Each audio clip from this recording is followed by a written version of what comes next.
Modern dating is a wild ride. We all have the freedom to want different things, so you never know where you might end up when you start a relationship. As times change, dating also changes. Modern dating in the age of the internet is more chaotic and scary than it's ever been. Today we're asking, is modern dating making you more narcissistic? Number 1. Dating apps.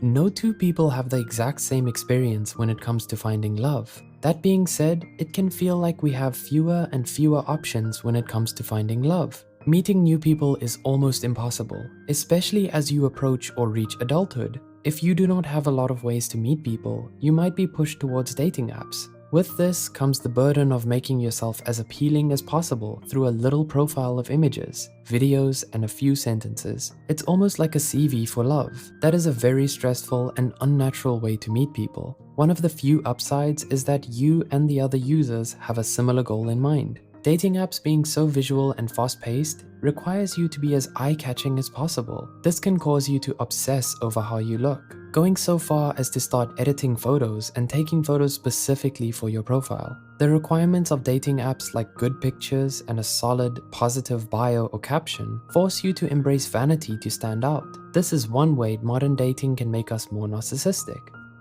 Number 2. Relationships challenge us to be better. If you are lucky enough to find yourself in a relationship with or without the help of dating apps, you might find that there are some large hurdles and challenges in dating. You may have to confront some things about yourself and you may find your flaws being challenged. This sounds uncomfortable, but it's healthy and necessary. It also works as a direct challenge to narcissism. A study conducted by Cheong, published in the Journal of Social Psychology, found that our attachment styles are good ways to predict whether or not we are willing to improve ourselves. When we think of modern dating, we have to consider what it's like for the relationships that grow and last. In those cases, we are getting better and better at acknowledging our faults with humility and therefore reducing the space for narcissism in modern dating. Number 3.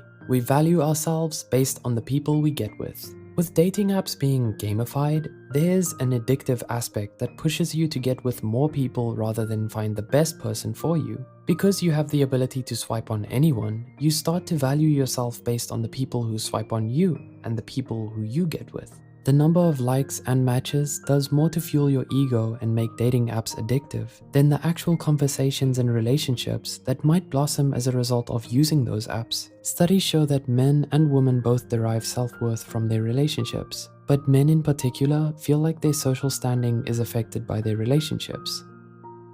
Number 4. We have new resources. Social media is undoubtedly related to dating in the modern era. With that comes a lot of downsides and new boundaries that couples need to navigate. On the upside, there are a lot of content creators who have relationship advice or information that can help you in your relationship. A lot of these content creators are psychologists or relationship therapists, so there is no shortage of great advice for relationships on the internet. A lot of the resources talk about the value of humility in your relationships. Things that help you think about communication, compromises, and boundaries can all help you mitigate any narcissism. Sometimes we think the way we do things is correct until we hear a new perspective. Being open to advice and learning to be a better partner can help you put your ego aside and figure out what it is that you and your partner value in a relationship. Number 5. If they wanted to, he would.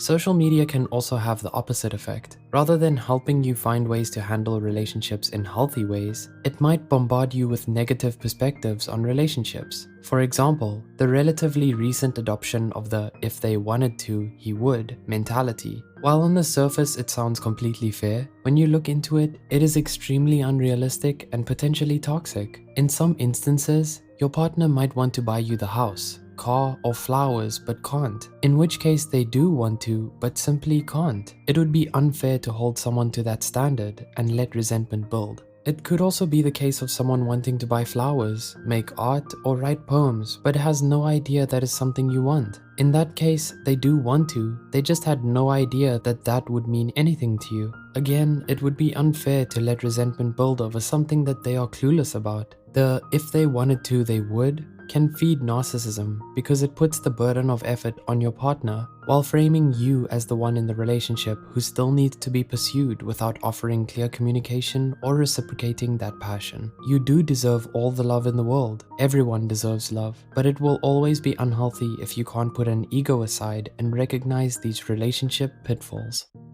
Number 6. Your perspective matters.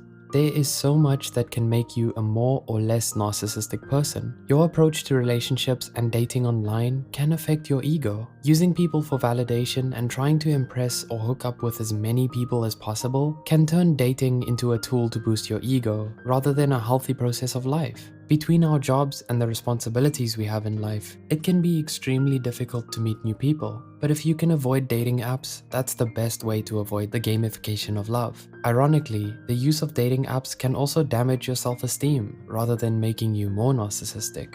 Because you've put your best pictures and best description of yourself out there, if your profile gains no traction, it may damage your self-esteem. What do you think? Let's keep the conversation going in the comments. Everyone's experience with modern dating is different. Modern dating isn't necessarily good or bad, but it might affect your ego and self-esteem. If you enjoyed this video, please leave a like and remember to subscribe to Psych2Go for more videos like this. Thanks for joining Psych2Goers. See you next time.